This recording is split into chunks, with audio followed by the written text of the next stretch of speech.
Hello and welcome to StudyIQ. Today we are going to talk about the Beijing Winter Olympics 2022, which have started recently. To be very precise, it began on February 4, 2022 and they will go on for another 2 weeks. But just before the opening ceremony of Beijing Winter Olympics, India gave a big shock to China. India decided to diplomatically boycott the Beijing Winter Olympics.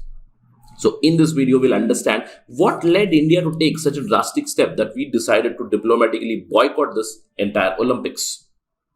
What is the meaning of diplomatic boycott? How is it different from a complete boycott? That will also be discussed in this particular video. Apart from that, we'll understand, is it just India? Are only Indian diplomats going to be missing from Beijing? Or is there any other country which has also diplomatically boycotted this Winter Olympics? So we'll get all this information. At the end of the discussion, we'll also talk about what would be the possible repercussions or consequences of this decision by India and some other countries who have decided to boycott this Winter Olympics. We'll also talk about the forecast of what is going to come next, what might happen, possibly some sort of retaliation from China. So this would be the agenda of our entire discussion. To get all this information, stay with me on StudyIQ. I am your friend Rahul Saigaonkar. You can follow me on this particular ID at the rate Rahul Sai 222. And if you're preparing for UPSC Civil Services or State PSC examination, do visit StudyIQ.com, or you can also download the app from Google Play Store, where you'll get all the information about us.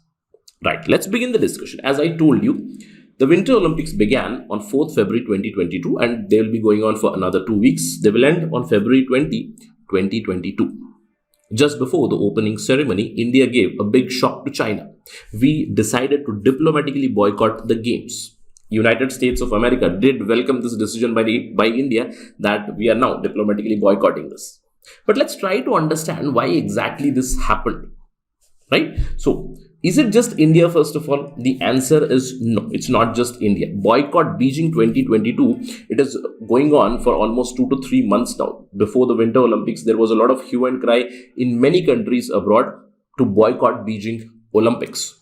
In fact, before the Olympics began, many countries like USA, UK, Canada, along with Australia, Lithuania, Kosovo, Belgium, Denmark, Estonia, all these countries have already diplomatically boycotted this Winter Olympics. Now, their reason was quite clear.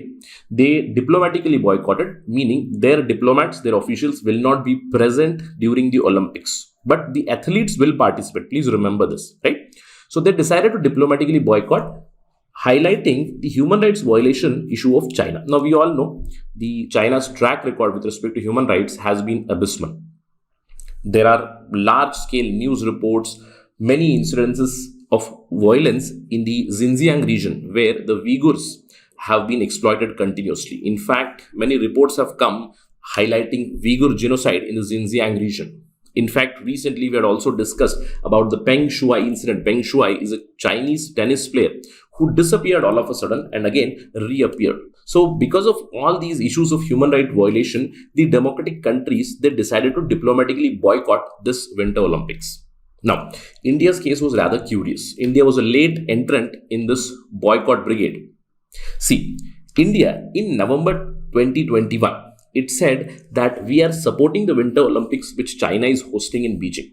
In fact, there was a RIC meeting, Russia, India and China meeting, where India's foreign minister, external affairs minister S. Jaishankar, he welcomed China and he supported Winter Olympics that they were conducting. And we all know in 2020, there was a clash between India and China over the Galwan Valley. We all know that. Now, despite this, in November 2021, India did say that we are supporting the Winter Olympics. And at that time, this boycott Beijing Olympics 2022, this entire campaign was going on with full support in many democratic countries. You saw the pictures also, right? I told you, USA, Canada, UK, Australia, many countries, they decided to diplomatically boycott looking at the human rights violation case of China. But initially, India supported, and later on, just before the opening ceremony, India decided to boycott the ceremony. The reason behind this was the Galwan soldier was one of the Olympic torchbearer here. Now, what happened? Why did India boycott? India announced a diplomatic boycott because in the Chinese media, it was highlighted a PLA, the People's Liberation Army officer, Qi Feibao, who was a regiment commander who also received military honors for Galwan clash, where he was injured. He was one of the 1,200 runners who bore the torch at Beijing relay. Now, after this particular decision of China to politicize this entire Galwan clash, India released a statement. It said that it is indeed regrettable that the Chinese side has chosen to politicize an event like Olympics by giving the torch to Qi Fabao, who was one of the soldiers in the Galwan clash. Now, after this was announced that India would diplomatically boycott the entire Winter Olympics, USA obviously welcomed the decision. India's state broadcaster Doordarshan, they announced that they will not telecast the opening and the closing ceremonies live. So it was a big decision from Indian side. In fact, let me highlight here that only Indian broadcaster has taken such a huge step, despite US, UK, Australia, many other countries diplomatically boycotting. No other broadcaster has taken such a step. India's Doordarshan has announced they will not telecast live ceremonies of opening as well as closing ceremonies of the Beijing Olympics, right? A huge decision by India. So first of all, we need to understand that India has boycotted. But what is the meaning of this boycott? Are we not going to participate in the Olympics? The answer is no. The meaning of diplomatic boycott is only the diplomats, only the officials are not going to attend the Olympics, but the athletes' participation is nowhere affected. Please remember, a diplomatic protest is simply a token protest that has no influence on the sporting spectacle. The sporting spectacle will go on. There would be athletes who will be participating, they'll be competing, they'll be winning medals, gold, silver, bronze, everything runs as it is. Right? So please remember, although many countries have diplomatically boycotted, I'm repeating, diplomatically boycotted, but their athletes are participating. No country has still now withdrawn any of their athletes. Please remember this. In fact, India is also proceeding with participating in the Winter Olympics, and there is only one athlete from India who's representing, that is alpine skier Arif Khan, who's participating. So please remember, this is just a diplomatic boycott. Now, a question might come in your mind that, sir, why are these countries diplomatically boycotting? Why not directly boycott? Complete boycott is also one of the options. But why they are diplomatically boycotting? See, a full boycott means you do not send your diplomats, you do not send your players, you completely boycott from the games. Normally, it is politically motivated. And I would say before 1991, it was a very common occurrence at the Olympics. But these days, especially since 1991, diplomatic boycott is something which is resorted by the countries on, not complete boycott. Now, why does this happen? Let me explain you. See, if you are preparing for UPSC Civil Services examination, you will get one shot at the examination every year. That means every year only one attempt. One prelims, one means, one interview, provided you qualify prelims, mains, and then for interview. But if you miss out in prelims, then you have to wait one full year to give the examination again. Right? Now, imagine the situation of these sports persons, that they have to wait for 4 years to again participate in this sporting spectacle, the Olympics. Every 4 years it happens. What is the mistake of sports persons? They are giving their best, right? They are putting their efforts. They are very passionate. They are looking for excellence in their departments. And why to deprive them of this opportunity to run at the Olympics? That is why normally countries do not resort to complete boycott. All right, because it's a very tough thing. You should understand that once the opportunity is lost to participate in the Olympics, after 4 years, another opportunity would be given to that sport person. And if we look at I'd say a fertile age of a sports person, approximately 12 years, right? Say from the age of 18 to 30, probably, if they are able to keep themselves fit for another 4 years, probably 34. So 12 to 16 years would be the lifespan of a sports person, where they'll be active, physically active, right? And they'll be physically competitive also. So many countries, they decide that they are not going to boycott completely because it affects their sports persons a lot, and that is why complete boycott is not resorted to. But I told you, before 1991, it was quite common. Why? Because that was the era of Cold War. On one side there was USA bloc, on the other side there was USSR bloc. So a very infamous boycott was US boycotting the 1980 Olympic Games of Moscow, and even till today, the athletes who were to participate in this Moscow Olympics Games, they criticized the US government that they were deprived of the opportunity to participate in Moscow Olympic Games. Later on, after 4 years, Soviet retaliated in 1984 by not participating completely in the Los Angeles Olympics. In fact, there have been many instances of full boycott. For instance, in 1956, 8 countries withdrew from the Melbourne Games over Suez Crisis and the Hungary crisis. right? So some countries from the West Asian region, some countries from Europe, they did not participate in this Olympics. China also withdrew, right? At that time, the UNSC seat was with Taiwan, So China also withdrew over Taiwan in 1956. Again, after 20 years in 1976, a mammoth 34 countries withdrew from the Montreal Games over the issue of apartheid, because New Zealand was allowed to participate in the Olympics, and that time New Zealand rugby team, they participated in South Africa. They went to South Africa, and everybody was boycotting South Africa at that time over the issue of apartheid. New Zealand went to South Africa for a rugby game, and New Zealand was allowed to participate in the Olympics. So many countries withdrew over the issue of racism. Apart from that, 1980, I already mentioned, a record 66 countries, 66 democratic countries, they boycotted the Moscow Olympics because they were from the USA group, many countries. And again, in 1984, the USSR retaliated by taking 17 countries with them to boycott the next Los Angeles Games. Apart from that, in 1988, North Korea and Cuba also boycotted the Seoul Olympics game in South Korea.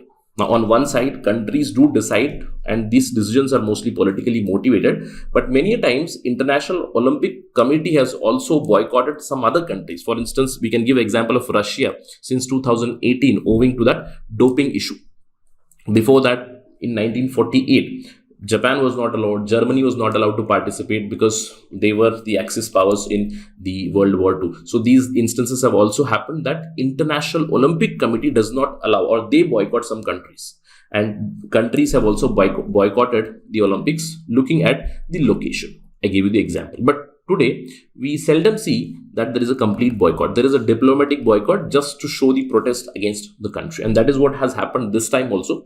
As I told you, that it puts a toll or a burden on the sports person. Imagine what would happen for a sports person. And that is why, very lightly, to the aspirants, I always tell, if you think 1 year time period is too much for you to attempt a UPSC examination, just look at these sports person who have to wait for 4 years to again participate in the Olympics. Or for that matter, I always give example of Indian elections. I lightly give an example of Rahul Gandhi. He has a shot at becoming Prime Minister every 5 years, and he's been trying to do that continuously, right? So an election happens every 5 years. That's the kind of motivation I always tell the aspirants, that be ready for next year, because many people are waiting for 4 years, many people are waiting for 5 years for an attempt at what they want, right? So always prepare well for the examination, right? Let's come back to the discussion, and let's talk about what has been the Chinese reaction. The Chinese reaction has been on the understandable lines. Everybody anticipated this, that they are not bothered at all. China has said that we are not bothered by all these diplomatic boycotts. Chinese embassy in Washington, it has said, in fact, no one would care about whether these people come or not. They said that it's the COVID pandemic period is going on. We were not even going to invite these diplomats. So if they boycott, then also it is very, very fine. There were some empty threats also from Chinese media, especially Global Times, China's state-run newspaper. They pinpointed Australia's decision to boycott, to diplomatically boycott this Winter Olympics. They said that Australia will pay a price. They said Australia's choice was immature, arrogant, and stupid. So they will pay the price. In general, Wang Wenbin from Chinese Overseas Ministry, she also reiterated that they will have to pay a price for their mistaken acts. So it was a clear-cut empty threat towards the democratic countries which have decided to diplomatically boycott this Beijing Olympics. Now, what can happen next? Will there be a tit for tat? That is something which we need to talk about, because already a diplomatic boycott has been decided by many countries. India has joined the bandwagon.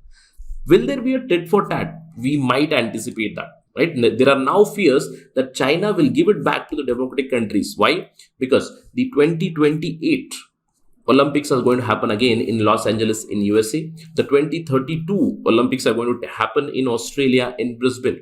So in both these, China might give it back. Apart from that, US is also reportedly going to bid for the Winter Olympics very soon in the upcoming Winter Olympics. So another Winter Olympics might also happen in USA where China might retaliate. So chances are that China boycotting these Olympics diplomatically, or a bigger threat or a bigger problem would be Chinese sponsors not bidding here in the Olympics. We all know that China's economic might has been tremendous for the last decade or so. So without Chinese sponsors, what will happen to the Olympics? The International Olympic Committee right now has been very, very neutral. They have not commented anything. In fact, the Olympic Charter itself says that they are not going to interfere in the decisions or the sovereign decisions of state parties or the nations. So they have been quite neutral. But we all know that IOC also looks out for Olympic sponsors, and the big sponsors are the Chinese sponsors. So what is going to happen to these Chinese sponsors? Will they bid for 2028, 2032 or the Winter Olympics that might happen very soon in USA? Nobody knows. So this kind of tit for tat can be anticipated in future from China. So let's wait and watch for that. Now, apart from that, already the Olympics are running. There is one thing that we need to look out for. Many countries have also advised their athletes to use burner phones, looking at the privacy invasion in China. So they have given a notification to their athletes to carry a burner phone with them so that their privacy is not violated by China. So we have to look out for these incidences. Although the countries have sent their athletes, they have diplomatically boycotted a few countries. But what about these athletes? What about individual actions? So imagine tomorrow an individual, out of their own conscience, out of their own volition, they simply highlight the human rights violation of China inside China after winning the medal. What is going to happen to that athlete? Nobody knows, because China has very stringent rules on their land. Right now, the Olympics are happening on their land, right? So every athlete has been advised a burner phone. In fact, United States has given a notification to their athletes not to highlight any of these issues individually from their part. So we have to look out for these next 14-15 days when, if any athlete highlights this particular issue of human rights violation, if at all they do it, what is going to happen to them, we do not know. But this can be expected in the next 2 weeks. So let's wait and watch for these things. Let's wait and watch for the things to unfurl between US and company versus China. But right now, India's intention or India's decision, I'd say, to boycott have been completely different. The sovereignty issue, because of the Galwan clash, because of the soldier from the Galwan clash being the torchbearer, that was the reason for us boycotting it. Let's wait and watch for some sort of action from China. If there is any update on this, we'll talk about it again on StudyIQ. But that is it right now in this discussion. Thank you for watching this. Jai Hind.